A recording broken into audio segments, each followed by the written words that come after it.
تو یہ جو سلسلہ ہے، جو ہمارے قریبی بڑے خوبصورت رشتے ہوتے ہیں، وہ پیسہ تو بڑی خوشی خوشی لے لیتے ہیں اور 2-4 مہینے وہ منافع دیتے ہیں، اور اس کے بعد پیسہ بھی ہضم کر جاتے ہیں اور رشتے بھی ٹوٹ جاتے ہیں۔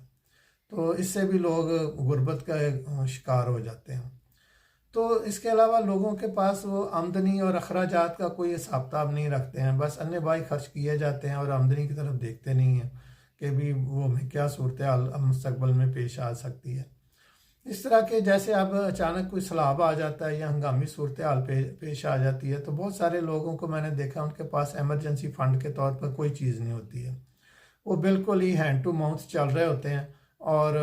جو ہی کوئی خدا نخواستہ تھوڑا بہت مسئلہ پیدا ہوا تو پھر وہ مانگنے کے لیے چڑھ پڑتے ہیں۔ اس لیے ضروری یہ ہے کہ اپنے آپ کو سٹیبل، مالیاتی طور پر سٹیبل کرنے کے لیے آپ اپنی آمدنی کا کم از کم 20% جو رقم ہے اس کو ضرور بچائیں، اور اس کی سیونگ کریں۔ سیونگ کرنے کے بعد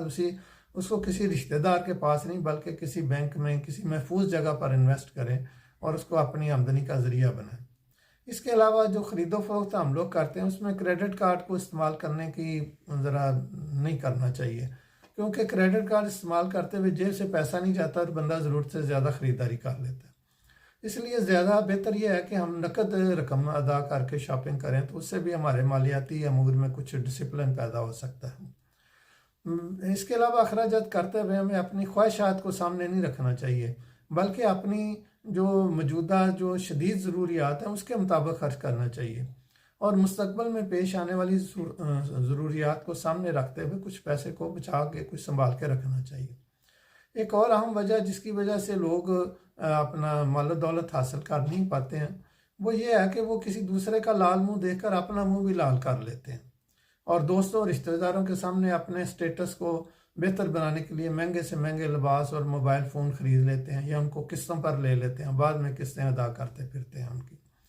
دولت مند ہونے کے لیے اپنی زندگی کے معیار کو لانگ ٹرم میں بہتر بنانے کی پالیسی بنانی چاہیے اور اپنی ترجیحات کا تعین کرنا چاہیے، اور سوچ سمجھ کر دانش مندی سے اخراجات کرنے چاہیے۔ وقتی طور پر سٹیٹس کو بلند کرنے کے لیے کیے گئے اخراجات کا کوئی خاص فائدہ نہیں ہوتا ہے۔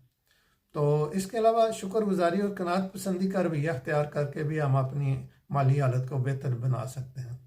سورہ ابراہیم کی آیت نمبر 7 میں فرمان باری تعالیٰ کا مفہوم ہے، اور جب تمہارے پروردگار نے تمہیں آگاہ کر دیا کہ اگر تم شکر گزاری کرو گے تو بے شک میں تمہیں زیادہ دوں گا، اور اگر تم ناشکری کرو گے تو یقیناً میرا عذاب بہت سخت ہے۔ تو اس میں بھی یہ ہے کہ ہم جو ضروریات اپنی پوری کریں، اللہ کا شکر ادا کریں، تو اس سے ہمارے رزق میں اضافہ ہوتا ہے، اور اگر ہم فضول خرچی کرتے ہیں تو وہ بیسیکلی میری خیال کے مطابق ناشکری ہوتی ہے، تو جس سے پھر ہمیں مشکلات کا سامنا کرنا پڑتا ہے۔ اس کے علاوہ یہ بھی دیکھا گیا ہے کہ لوگ جو ہیں وہ اپنے جو ان کے ذرائع آمدنی ہوتے ہیں وہ بہت تھوڑے ہوتے ہیں، وہ ان کی ایک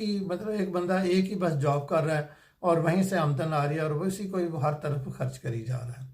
تو زندگی میں اگر ذریعہ آمدنی صرف ایک ہی ہو تو وہ بندے کے لیے کسی بھی وقت مشکلات پیدا کر سکتا ہے اور بندے کو پریشانی کا سامنا کرنا پڑ سکتا ہے۔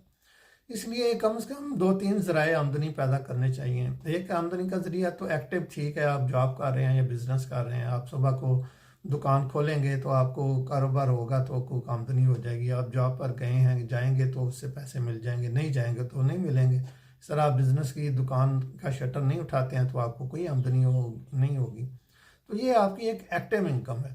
تو یہ اگر جس طرح کے ہمارے کنٹری میں آئے دن کوئی نہ کوئی ہڑتال ہو جاتی ہے، ہلا گلا ہو جاتا ہے، تو کاروبار دکانیں نہیں کھلتی ہیں، تو اس دن کا تو وہ پیسے کی آمدنی تو ختم ہوگی نا۔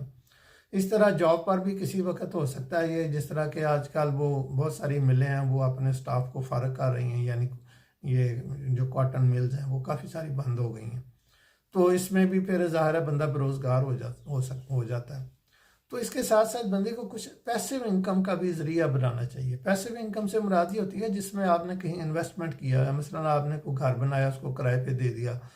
کرائے کی آمدن آ رہی ہے، تو وہ آپ کی ایک پیسیو انکم ہے، تو وہ تو آپ کو آتی رہے گی۔ اس طرح آپ نے کسی مناسب جگہ پر بینک میں یا کہیں گولڈ میں یا ڈالر میں کہیں کوئی انویسٹ کی ہے، تو اس پر بھی آپ کو کچھ جو ہے نا انکم اس کی آتی رہتی ہے۔ تو اپنی یہ جو ہے نا اپنے آمدنی کے ذرائع بڑھانے چاہیے. اس سے بھی بندے کو ذرا مالیاتی طور پر کانفیڈنس حاصل ہوتا ہے. اس کے پاس پیسے ہوں تو وہ اس کا سیلف کانفیڈنس بھی بوسٹ کرتا ہے اور وہ اس کے فیصلے کرنے کی صلاحیت بھی بہتر ہو جاتی ہے. تو اپنے ذرائع آمدنی ہیں ان کو بڑھانے کی فکر کریں. اس کے علاوہ جو ایمرجنسی صورتحال ہوتی ہے، جس طرح کہ کاروبار کو کسی وجہ سے بند ہو گیا ہے یا جاب جو ہے وہ اس پر شٹ ڈاؤن ہو گیا، تو اس کے لیے کم سے کم 3 ماہ یا اس سے زیادہ کے لیے نا ایمرجنسی فنڈ ایک قائم کریں اور اس میں اپنے پیسے محفوظ کر کے رکھیں، ان کو کسی مناسب جگہ انویسٹ بھی کریں، تو تاکہ خدا نخواستہ کسی وقت بےروزگاری ہو جائے یا کاروبار نہ چل رہا ہو تو آپ کے پاس اپنی زندگی کو برقرار رکھنے کے لیے کچھ 4 پیسے ہونے چاہیے. تو دولت مند نہ ہونے کی اور بھی کچھ وجوہات یہ ہیں کہ لوگ جو ہوتے ہیں وہ جو کوئی بھی فنانشیل ایکٹیویٹی شروع کرنے سے پہلے اس کی کوئی مناسب ورکنگ نہیں کرتے ہیں. کوئی پروجیکٹ شروع کرتے ہیں تو اس پر وہ اس کی صحیح طریقے سے اس کی پلاننگ نہیں کرتے ہیں. اور اس کے علاوہ ان کے بہت سارے لوگوں کا جو فوکس ہوتا ہے وہ دولت کا جب انویسٹمنٹ کرتے ہیں یا کوئی کاروبار کرتے ہیں تو وہ پیسہ کمانا پیچھے رہ جاتا ہے اور نقصان سے بچنا آگے آ جاتا ہے. یعنی وہ ہر وہ کام کرنے کی کوشش کرتے ہیں جس میں وہ نقصان سے ہر طریقے سے بچے رہیں اور منافع کا فوکس نہیں ہوتا. تو اس طرح وہ جب ان کا فوکس منافع پر نہیں ہوتا، نقصان سے بچنے پر ہوتا ہے، تو وہ نقصان سے تو یقیناً بچ جاتے ہوں گے لیکن منافع کوئی نہیں ہوتا. تو جب ان کا فوکس یعنی مین فوکس ہو منافع کے اوپر اور نقصان سے بچنے کی بھی ساتھ ساتھ وہ صحیح کریں تو وہ پھر منافع بھی کما سکتے ہیں. تو اس سلسلے میں کوئی بھی کاروبار شروع کرنا ہو تو اس کاروبار سے متعلقہ لوگوں سے مشاورت کر کے کیلکولیٹڈ رسک لینا چاہیے. ایسے ہی بس اوپن رسک کی طرف نہیں جانا چاہیے، اس سے پھر مالیاتی نقصانات ہو جاتے ہیں اور بندہ پھر در بدر ہونے لگ جاتا ہے. میں نے یہ دیکھا ہے دولت تو ہر بندہ کو امیر ہو یا جو جس طرح کے بھی اس کے پاس وہ پڑھا لکھا ہو یا نہ پڑھا لکھا ہو، ہر بندے کے دروازے پر دستخط ضرور دیتی ہے. مگر اسے حاصل صرف وہی بندہ کر پاتا ہے جو صحیح وقت پر صحیح فیصلہ کرتا ہے، اور اس کے علاوہ جس کے پاس مالیاتی امور کو سمجھنے کی اور اس کو سنبھالنے کی صلاحیت ہوتی ہے. یہ ضروری نہیں ہے کہ بندہ جو بہت پڑھا لکھا ہے اسی کے پاس صلاحیت ہوتی ہے کہ وہ پیسے تیلے کو کیسے سنبھال سکتا ہے. میں نے دیکھا ہے بہت سارے پڑھے لکھے لوگ غریب غربا ہی رہتے ہیں جبکہ بہت سارے ان پڑھ لوگ اچھے خاصے رچ ہوتے ہیں. تو اس کا بنیادی تعلق یہی ہوتا ہے کہ دولت کمانی کیسے ہے، دولت کو خرچ کیسے کرنا ہے، دولت کو سنبھال کے کیسے رکھنا ہے. اس کے متعلق ہماری جو روایات ہیں، ہمارے مذہب ہمیں کیا تعلیم دیتا ہے، ہمارا جو سوشو اکنامک کلچر ہے اس کے مطابق وہ پیسے کو سنبھال کر رکھتے ہیں. اور ان کے پاس نا بیسیکلی فنانشیل لٹریسی ہوتی ہے. وہ فنانشیل لٹریسی ضروری نہیں ہے انہوں نے کوئی MBA کیا ہوتا ہے، انہوں نے اپنے بزرگوں سے اپنے سینئر سے کچھ سیکھا ہوتا ہے کہ دولت کیسے اس کو ڈیل کرنا ہے. تو جن لوگوں کے پاس فنانشیل لٹریسی ہوتی ہے وہی بیسیکلی مال و دولت حاصل کرنے میں کامیاب ہوتے ہیں اور انہی کو فنانشیل فریڈم حاصل ہوتا ہے.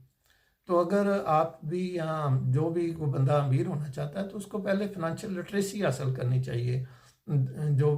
پہلے سے امیر لوگ ہیں، جو اچھا کاروبار کر رہے ہیں، جو اپنی اچھی میں زندگی مال و دولت کو انجوائے کر رہے ہیں، ان کے ساتھ بیٹھ کے ان سے کچھ سیکھنا چاہیے. ان کو سیکھنے کے بعد ہی ہم کچھ کامیاب زندگی جو ہے نا مالیاتی طور پر یعنی مالیاتی فریڈم یعنی فنانشیل فریڈم کو انجوائے کر سکتے ہیں، اس کو حاصل کر سکتے ہیں اور اس کو اپنے لیے اور اپنے اہل خانہ کے لیے، اپنے معاشرے کے لیے ایک نفع بخش چیز کے طور پر اس کو استعمال کر سکتے ہیں. Thank you very much. ربنا آتنا فی الدنیا حسنۃ وفی الآخرۃ حسنۃ وقنا عذاب النار.